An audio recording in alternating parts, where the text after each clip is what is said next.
내 이름은 김순자다. 올해 73살. 70년대 서울에서 밤낮 없이 재봉틀을 돌리던 시절에 나는 그저 순자였다. 허름한 공장에서 구분 등으로 옷감을 꿰매며 오직 아들 준호 하나만 바라보고 살았다. 내가 가진 전부를 털어 아들 대학 등록금을 대주고 그 애가 결혼할 때 보증금까지 대줬다. 지금 나는 서울 외곽의 낡은 아파트 7층에 산다. 이 집이 바로 내가 평생 땀 흘려 얻은 유일한 재산이다. 문제는 석 달 전부터 시작됐다. 심장이 통제를 잃었다. 가슴 속에서 북이 천둥처럼 울리는 것 같았다. 병원에 가면 의사는 알 수 없는 표정으로 말했다. 복잡한 케이스입니다. 부정맥이 너무 심해요. 심박수가 190을 넘겨요. 언제든 심장마비로 이어질 수 있습니다. 밤마다 침대에 누워 숨을 쉴 때마다 나는 곧 죽을까봐 공포에 떨었다. 천장을 올려다보며 생각했다. 내가 이렇게 허무하게 죽으려고 그 고생을 했나. 살다 보니 별일 다 있다고 생각했는데 내 아들의 손에 죽을 줄은 몰랐다. 아들 준호는 큰 회사에 다니는 번듯한 직장인이었다. 며느리 미경도 깔끔하고 예의 바른 여자였다. 내가 심장이 안 좋아지자 준호는 극진히 나를 챙겼다. 그는 내 약통을 꼼꼼하게 정리해주고 내가 먹는 모든 음식과 약을 직접 관리하기 시작했다. 엄마, 요즘 깜빡 많이 하잖아. 약이라도 잘못 드시면 큰일 나. 제가 매일 저녁 약통에 채워놓을게요. 그는 친절했다. 너무 완벽해서 오히려 불편할 정도였다. 나는 심장병 때문에 대학병원에서 강력한 약을 처방받았고 구토 증세 때문에 음식을 거의 먹을 수 없었다. 몸이 예전 같지 않으니 모든 것이 두려웠다. 준호는 매번 직접 죽을 끓여서 가져왔다. 정성껏 끓인 잣죽이나 흰죽이었다. 그런데 이상하게도 아들이 다녀간 날 밤에는 심장이 더 미친 듯이 날뛰었다. 192 박동. 숨이 턱 막혀 쓰러질 것 같았다. 병원에서는 심장이 너무 약해져서 그런 거라고 했다. 어머니, 이 아파트 값이 요새 뚝 떨어졌다가 다시 오르는 추세더라고요. 나중에 저희가 이걸 팔아야. 며느리 미경이 지나가는 말처럼 속삭이던 목소리가 떠올랐다. 준호는 내가 심장이 아플 때마다 불안해하는 대신 병원 기록과 약봉투를 더 열심히 체크했다. 마치 숙제를 확인하는 학생처럼. 나를 보살피는 그들의 눈빛에는 걱정보다 다른 무언가가 스며들어 있었다. 간절함. 내가 빨리 나아지기를 바라는 간절함이 아니었다. 그저 빨리 끝났으면 하는 조바심 같았다. 내가 뭘 잘못 생각하고 있나? 아들이 날 얼마나 아끼는데 내가 너무 예민한가? 고독한 투병 생활 속에서 나는 점점 자식의 친절 속에 숨겨진 날카로운 칼날을 느끼기 시작했다. 그 칼날은 나를 찌르지 않았다. 대신 내가 먹는 모든 약과 음식에 아주 느리게 그러나 확실하게 스며들고 있었다. 사람이란 게 참 나이가 들면 의심도 많아지고 마음이 약해지기 마련인데 나는 그들을 믿고 싶었지만 몸이 반응했다. 내가 직접 차려 먹는 아침 식사는 괜찮았는데 준호가 가져다주는 점심 죽을 먹고 나면 곧바로 가슴이 옥죄어 왔다. 사는 게 다 그런 거지 하고 넘기기엔 너무나 규칙적이었다. 그날도 심장은 폭주했다. 겨우 진정제를 먹고 45도 반좌위 심장 보호 자세로 기대 누워 잠을 청했다. 밤 11시 문 닫는 소리에 눈이 떠졌다. 준호가 약통을 챙기러 잠깐 들렀던 참이었다. 거실에서 준호와 미경이 아주 작게 속삭이는 소리가 들려왔다. 순자는 몸을 움직일 기운조차 없어 숨소리도 죽이고 가만히 들었다. 미경의 목소리가 날카로웠다. 저 좁은 방에서 언제까지 버텨야 해. 집값 오르는 거 기다리는 것도 지쳤어. 자기야, 엄마 상태 보면. 준호의 목소리는 낮고 단호했다. 걱정 마. 내가 알아서 하고 있어. 의사가 말한 대로 복잡한 케이스가 되어야지. 내일 약에 내가 특별히 부탁한 것만 조금 더 넣으면 돼. 길게는 못 끌어. 순자의 등줄기에 차가운 소름이 돋았다. 내일 약, 특별히 부탁한 건 복잡한 케이스. 순자는 심장이 멎을 것 같았지만 이번 심박수는 단순한 병 때문이 아니었다. 등 뒤에서 자신을 조용히 죽음으로 밀어넣고 있는 아들의 목소리 때문이었다. 순자는 이 모든 병이 단순한 노화나 복잡한 부정맥이 아니라 아들 부부가 설계한 치밀한 덧침을 깨달았다. 하지만 그녀는 침대에서 움직일 수조차 채 없었다. 저들이 나를 죽이려 하는구나. 순자는 눈을 질끈 감았다. 다음 날 아침 식탁 위에 놓인 알약들이 마치 독사처럼 그녀를 노려보고 있는 듯했다. 그녀의 심장을 190 박동으로 몰아붙였던 원인은 가장 사랑했던 존재의 손길에서 오고 있었다. 그들의 친절은 비수가 되어 날아왔다. 이제 나는 어떻게든 이 침대에서 일어나야만 했다. 내 아들의 목소리를 듣는 순간 온몸의 피가 차갑게 식는 것 같았다. 내일 약에 특별히 부탁한 것만 조금 더 넣으면 돼. 평생 아들 하나 바라보고 살았는데 그 아들이 나를 죽이려 한다니. 믿기 힘든 현실이었다. 하지만 내 몸이 증명하고 있었다. 심장이 미친 듯이 날뛰던 그 밤들. 다 우연이 아니었다. 침대에 누워 뜬 눈으로 밤을 꼬박 샜다. 준호가 챙겨준 약통을 가만히 내려다봤다. 알약들이 마치 독사처럼 보였다. 그날 아침 준호가 출근한 후 나는 조심스럽게 약통을 열었다. 그리고 준호가 넣어준 알약들을 침대 매트리스와 벽 사이에 아주 작은 틈에 몰래 버렸다. 전부 버릴 수는 없었다. 너무 티가 나면 안 되니까. 매일 먹는 비타민이나 소화제 같은 것들만 남겨두고 가장 중요한 심장약 몇 알은 버렸다. 내가 약을 안 먹는다는 걸 들키면 안 돼. 나는 더 아파 보여야 했다. 그래야 준호가 안심하고 경계를 풀 것이다. 거울을 봤다. 눈 밑은 거무죽죽했고 얼굴은 노란빛을 띠고 있었다. 완벽한 환자였다. 준호가 올 시간이 되면 나는 일부러 숨을 가쁘게 쉬고 손을 떨었다. 준호가 맥박을 짚을 때면 나는 힘없이 웃으며 말했다. 준호야, 엄마가 요즘 잠을 통 못 자서 기력이 더 쇠하는 것 같구나. 준호는 내 말을 듣고 눈빛의 안도감과 동시에 약간의 조급함을 드러냈다. 오래 못 끈다고 했지. 그 조급함이 바로 내가 이용할 무기였다.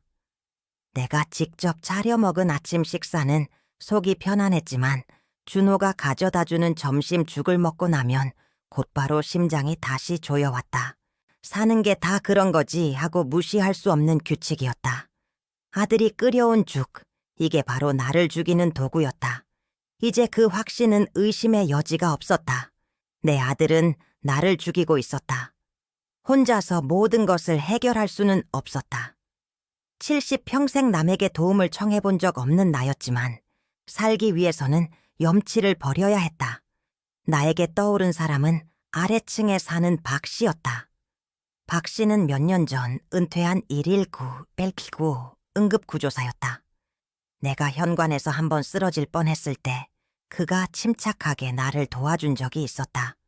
그는 복잡한 병명 대신 어머니, 지금 이렇게 하세요 하고 간단하게 말해주는 사람이었다. 준호가 회사에 간 날 오후 2시, 나는 온 힘을 다해 낡은 아파트 7층에서 2층까지 내려갔다. 계단을 밟을 때마다 심장이 터질 것 같았지만 죽음의 공포가 나를 밀어올렸다. 2층 현관문을 두드렸다. 박 씨는 문을 열자마자 내 얼굴을 보더니 놀라서 소리쳤다. 어머니, 심박수가 또 160이 넘겠어요. 당장 이 자세를 취하세요.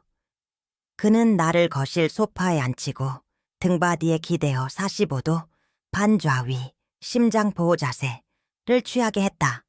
그러고는 복식 호흡을 가르쳤다. 코로 4초 들이마시고 입술 오므려 6초 천천히 내쉬세요. 심박수가 떨어질 때까지 이것만 반복하세요. 나는 그의 지시대로 5분 동안 깊고 조절된 호흡을 했다. 숨이 막혀 헐떡이던 이전과는 달랐다. 놀랍게도 5분이 지나자 가슴을 짓누르던 압박감이 사라졌다. 맥박이 120 아래로 내려오는 것을 스스로 느낄 수 있었다. 어머니, 혹시 드시는 약이나 음식 중에 이상한 건 없습니까? 심장이 너무 자주 흥분합니다. 박 씨가 물었다. 나는 떨리는 손으로 가방에서 며칠 동안 모아둔 죽 샘플을 꺼냈다. 준호가 정성껏 끓여왔다고 했던 바로 그 흰죽이었다. 나는 말을 더듬으며 아들 부부가 나를 해치려 한다는 이야기를 털어놓았다. 이야기를 들은 박 씨의 표정은 충격으로 가득 찼지만 이내 냉정함을 되찾았다. 박 씨는 죽 샘플을 들고 주방으로 갔다. 그는 작은 간이 검사 키트를 꺼내더니 죽을 조금 덜어 분석했다. 몇 분 후 박 씨는 내 앞에 앉아 단호하게 말했다. 어머니, 이 죽은 일반적인 죽이 아닙니다. 여기에 고농축 감초 간차오, 추출물이나 염분이 과도하게 들어갔습니다. 보통 사람은 건강에 큰 문제가 없지만 심장약 드시는 분에게는 치명적입니다. 나는 감초 추출물이 독이라는 말에 믿기지 않아 되물었다. 감초라니요? 한약재인데? 박 씨는 고개를 끄덕였다. 심장약을 드시는 환자가 감초를 과도하게 섭취하면 우리 몸의 칼륨 수치가 급격히 떨어집니다. 저칼륨 혈증이 오는 겁니다. 칼륨이 심장 근육을 움직이는 중요한 영양소인데 이게 부족해지면 심장 박동수가 미친 듯이 뛰는 겁니다. 갑자기 190 박동까지 치솟았던 이유가 바로 이것입니다. 이건 자연사가 아니라 매일 조금씩 드신 독입니다. 머리가 멍해졌다. 아들이 정성을 담아 끓인 죽이 나를 서서히 죽이던 도구였다니. 심장으로 낳아 키운 자식에게 독살당하고 있었다는 사실이 육체의 고통보다 더 끔찍하게 심장을 찢어놓았다. 박 씨는 내 어깨를 다독였다. 어머니, 몸은 정직합니다. 일단 그 죽과 아드님이 주는 약은 절대 드시면 안 됩니다. 하지만 당장 티를 내서도 안 됩니다. 제가 어머니가 이 상황에서 살아남을 방법을 가르쳐 드릴게요. 살기 위해서는 힘을 길러야 합니다. 박 씨는 응급 상황에서 119, 엘라와우, 구조대가 도착할 때까지 생존 시간을 벌어줄 핵심 전략 7가지를 알려주었다. 그중 가장 중요한 것은 자세와 호흡이었다.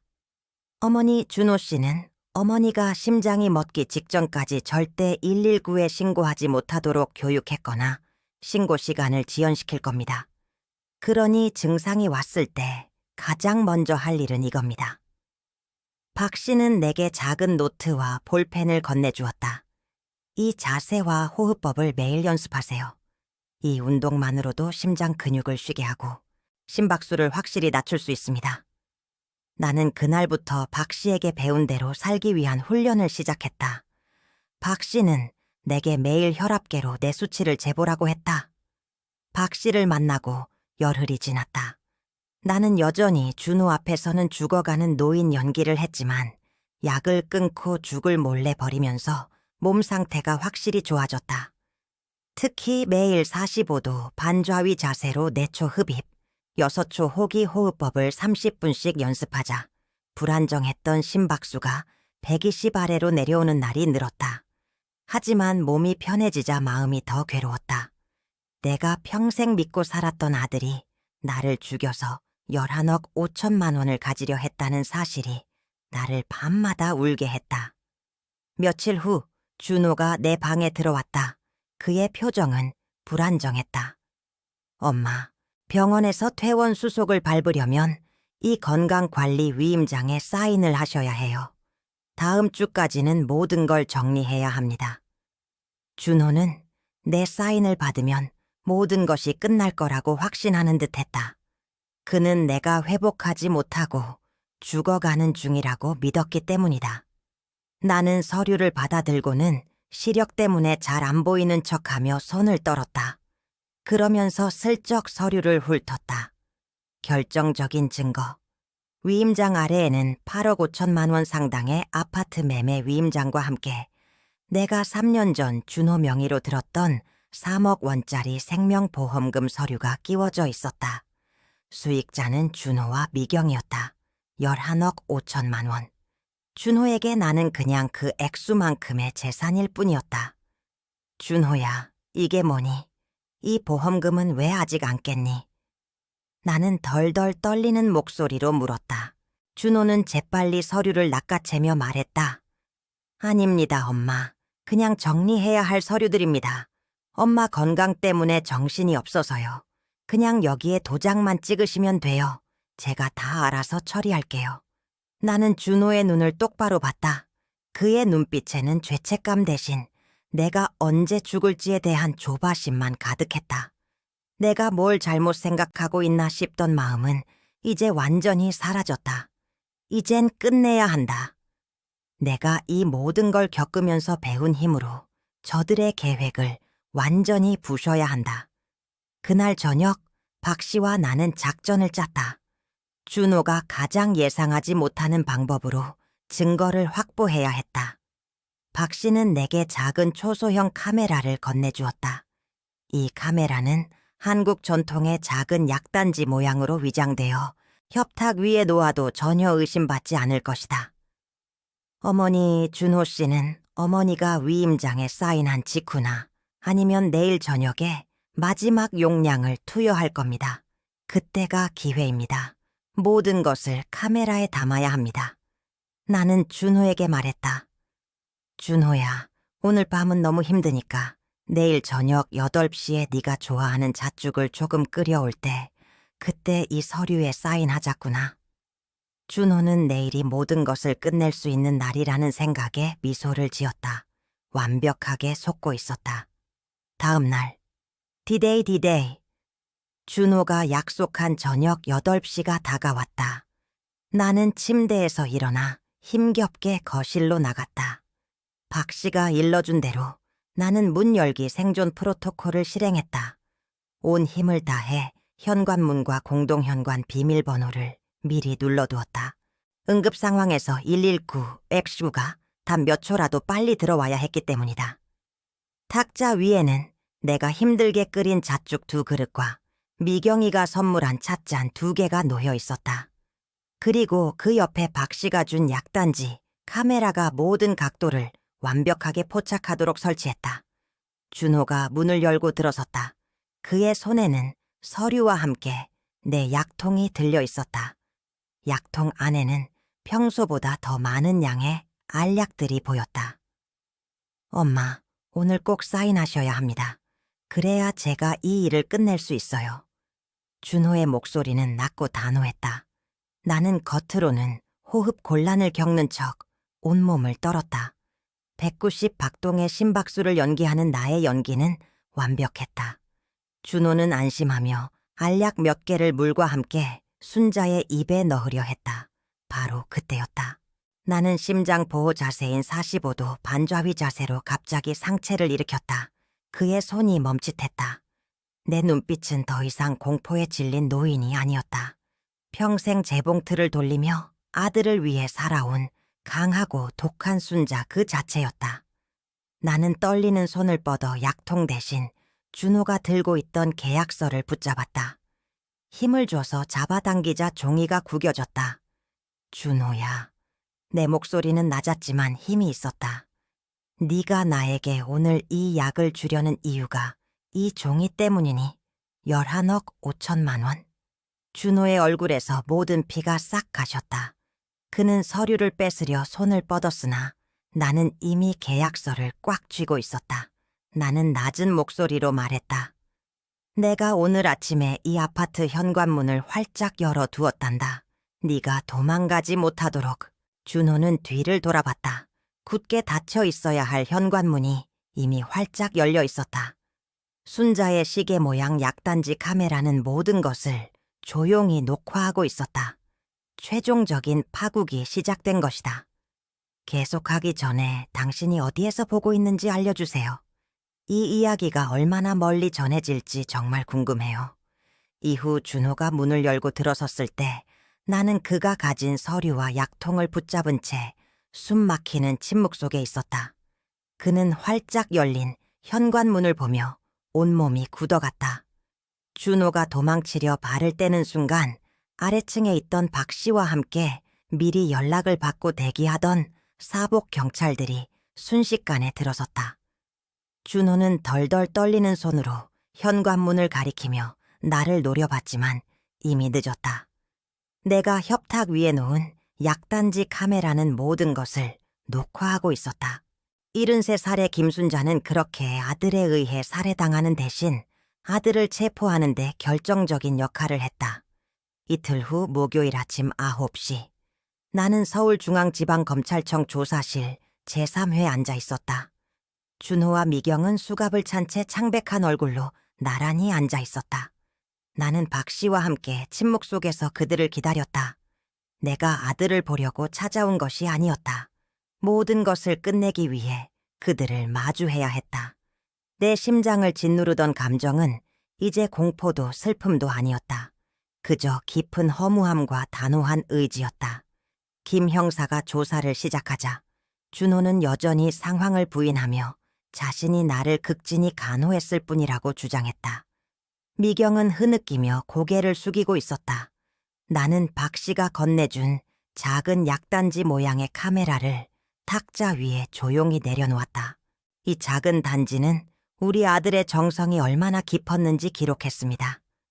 나는 목소리가 떨리지 않도록 노력하며 말했다. 김 형사는 약단지 카메라가 녹화한 화면을 재생했다. 화면에는 준호가 위임장에 서명하도록 강요하며 독이 든 알약을 내 입에 억지로 넣으려 했던 순간이 선명하게 담겨 있었다. 그리고 내가 상체를 일으켜 준호의 손을 뿌리치고 11억 5천만 원을 언급하며 계약서를 움켜쥐었던 파국의 순간까지. 조사실 안은 돌처럼 굳어버렸다. 준호는 고개를 숙였다. 미경은 울음을 터뜨렸다. 이제 박 씨가 나설 차례였다. 박 씨는 내가 며칠 동안 모아두었던 죽 샘플 분석 결과를 제시했다. 그는 예전 응급구조사 시절의 침착함으로 상황을 설명했다. 심장약을 복용하는 환자가 고농축 감초 추출물이나 과도한 염분을 섭취할 경우 칼륨 수치가 급격히 떨어지는 저칼륨 혈증이 유발됩니다. 이는 심장마비를 유도하기 위한 명백한 계획입니다. 특히 순자 어머니처럼 부정맥이 있는 환자에게는 치명적인 독이나 다름없습니다. 나는 서류철에서 최근 측정한 내 혈압 기록지를 꺼냈다. 준호는 내가 심장병으로 죽어가고 있다고 믿었습니다. 심박수가 190 박동까지 치솟았으니까요. 나는 조사실 사람들을 둘러봤다. 하지만 박 씨가 가르쳐준 대로 매일 45도 반좌위 자세를 취하고 4초 흡입, 6초 호기 호흡법을 연습하자 이 모든 증상이 거짓말처럼 사라졌습니다. 오늘 아침 제 심박수는 92 박동입니다. 준호가 준 약과 죽을 끊었더니 병이 나았습니다. 저를 죽이려던 독이 사라진 겁니다. 준호의 마지막 저항은 필사적이었다. 그는 수갑을 찬 채 자리에서 벌떡 일어나 탁자를 짚었다. 그의 눈에는 죄책감 대신 분노와 절망이 가득했다. 엄마, 내가 엄마 아들이야. 내 피를 나눈 아들. 당신이 이럴 수 있어? 겨우 아파트 한 채, 돈 몇 푼 때문에 친아들을 감옥에 보내려고 하는 거야? 당신은 평생 나한테 해준 것밖에 없는데 마지막까지 나를 파멸시키려고 해? 준호는 떨리는 목소리로 울부짖으며 내가 자신을 버릴 수 없으리라 믿는 듯 내 깊은 효심에 호소했다. 나는 아들의 얼굴을 바라봤다. 그의 외침은 더 이상 내게 상처가 되지 않았다. 오직 무거운 짐처럼 느껴질 뿐이었다. 나는 숨을 들이쉬고 그가 한 말들을 되새겼다. 내 목소리는 차가웠다.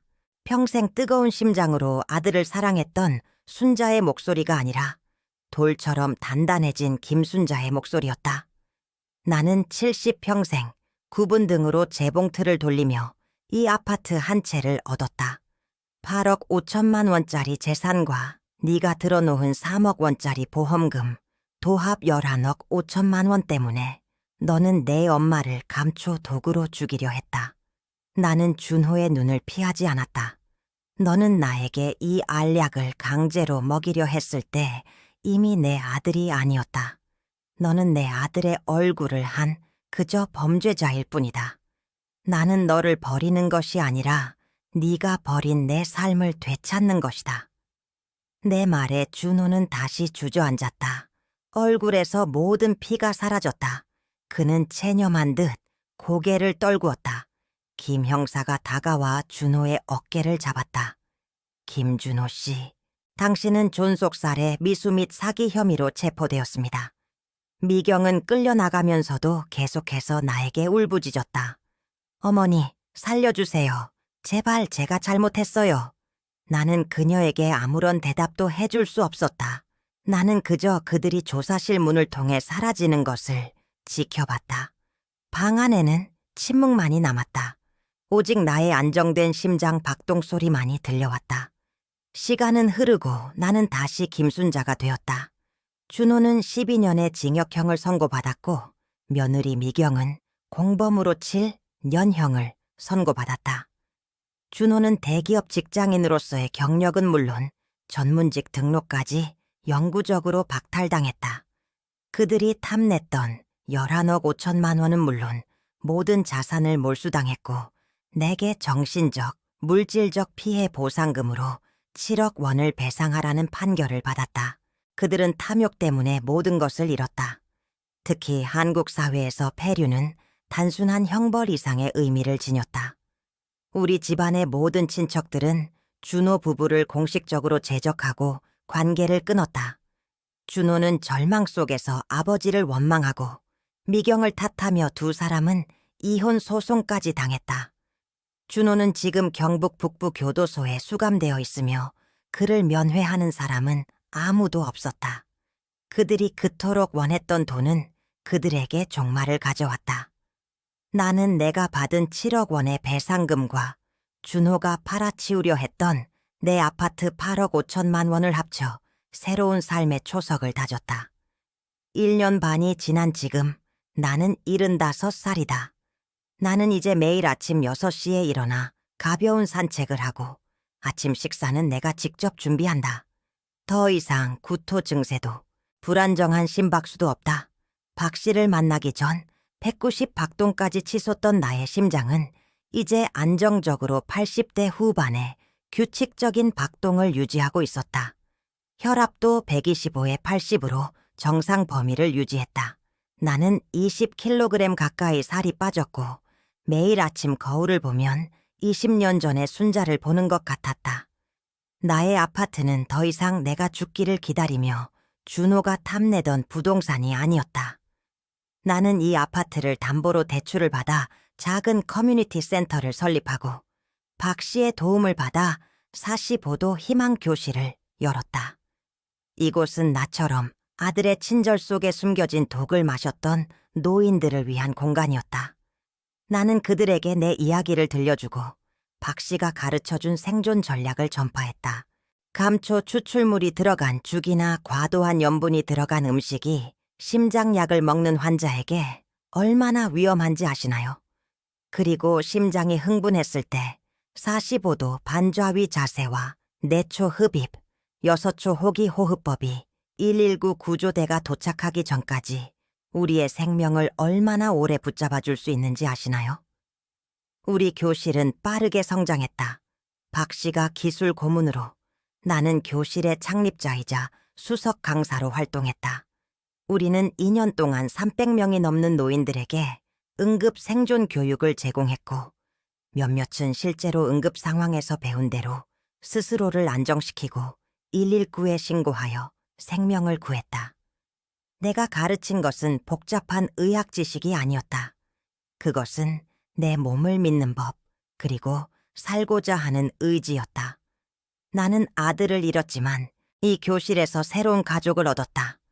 내게 도움을 받았던 할머니들은 나를 순자 언니라고 부르며 따랐고 우리는 매일 함께 웃고 떠들었다.